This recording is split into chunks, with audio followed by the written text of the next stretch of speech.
Good morning 10th class students. मैं शिव मूरत Hindi teacher.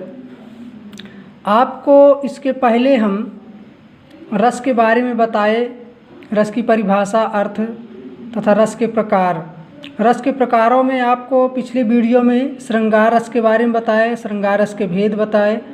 अब दूसरे नंबर पर हास रस है।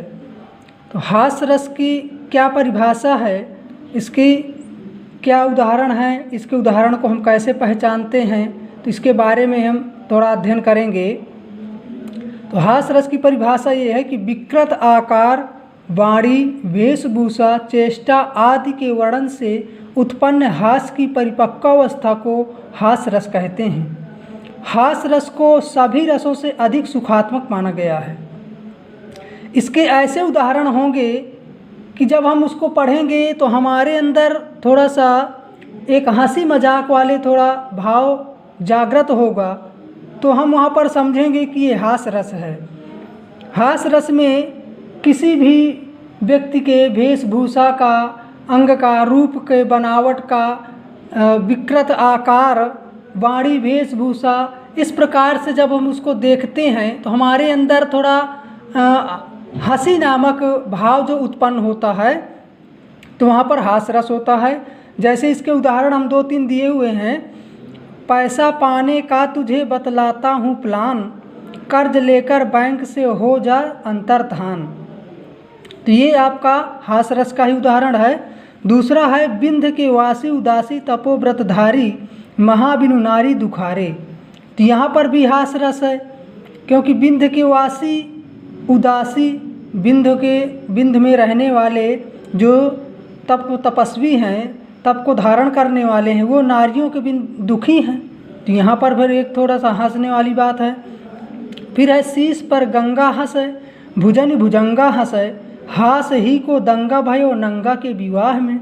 ये भी आपके हास रस का उदाहरण है। फिर है हाथी जैसा देह, गेंडे जैसी चाल, तरबूजे सी खोपड़ी, खरबूजे से गाल। ये भी हास रस का उदाहरण है। इस प्रकार से बहुत सारे उदाहरण हैं, अनेक उदाहरण हैं, अलग अलग रसों के कई उदाहरण हैं। तो हम उसके भाव जो हमारे अंदर जागृत होते हैं, उत्पन्न होते हैं, स्थायी रूप वाले भाव, तो हम पहचान जाते हैं कि ये कौन सा रस है। तो ये आपका हास रस हो गया। फिर इसके बाद करुण रस में आते हैं। तो करुण रस में इसका स्थायी भाव जो होता है शोक होता है। हास रस का स्थायी भाव हास होता है और करुण रस का स्थायी भाव शोक होता है। इसमें शोक, इस रस में किसी अपने का विनाश या अपने का वियोग, द्रव्य नाश एवं प्रेमी से सदैव बिछुड़ जाने या दूर चले जाने से जो दुख या वेदना उत्पन्न होती है, उसे करुण रस कहते हैं। यहाँ पर देखिए, दुख हमको वियोग रस में भी उत्पन्न होता है, लेकिन वियोग रस में उसके प्रेमी के बिछुड़न तो हो जाता है, लेकिन उसको दोबारा मिलने की आशा रहती है। लेकिन करुण रस में इसमें दोबारा मिलने की आशा नहीं रहती है, और कोई भी प्रिय वस्तु या द्रव्यनाश या प्रेमी के सदैव चले जाने का, बिछुड़न का जो हमारे अंदर दुख होता है, शोक होता है, वेदना होती है या वेदना उत्पन्न होती है, तो वहाँ पर करुण रस होता है। जैसे इसके उदाहरण है, मणि खोए भुजंग सी जननी, फंसा पटक रही थी शीश, अंधी आज बनाकर मुझको क्या न्याय किया तुमने जगदीश। तो यहाँ पर श्रवण के प्रसंग के बारे में बताया गया है। श्रवण जब अपने माता पिता को तीर्थ यात्रा में ले गए थे, तो वहाँ पर जो है राजा दशरथ ने उनको जो है बाण से, शब्दभेदी बाण से चला दिया था, तो श्रवण की मृत्यु हो गई थी। तभी जो है उसके अंधे जो माता पिता थे, तो वो अपने जो है सर को पटक पटक कर जो है रो रही थी। जिस प्रकार से एक जो है सर्प की मणि खो जाने पर या सर्प की मणि कोई ले लेता है तो सर्प अपने फन को या सर को पटक पटक कर अपने प्राण गंवा देता है। उसी प्रकार से यहाँ पर श्रवण और उसके माता पिता के संबंध में बताया गया है। फिर अगला उदाहरण है, शोक विकल सब रोवहि रानी, रूपशील बल तेज बखानी। यहाँ पर भी शोक उत्पन्न हो रहा है, करुण रस उत्पन्न हो रहा है।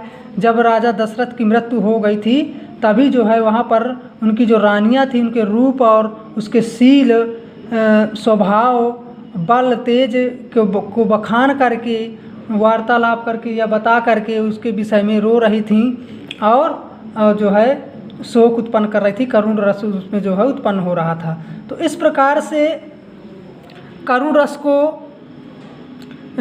भावभूति, एक संस्कृत के कवि हैं तो करुण रस के लिए भावभूति प्रसिद्ध माने जाते हैं। जैसे उत्तर रामचरित में करुण रस का ही सबसे ज़्यादा प्रयोग किया गया है। जिस प्रकार से पदलालित्य के लिए दंडी कवि हैं, ये प्रसिद्ध हैं पदलालित्य के लिए।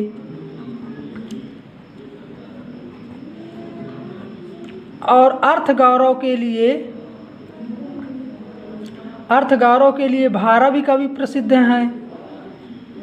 उपमा के लिए कालिदास प्रसिद्ध हैं। इसी प्रकार करुण रस के लिए भावभूति हैं।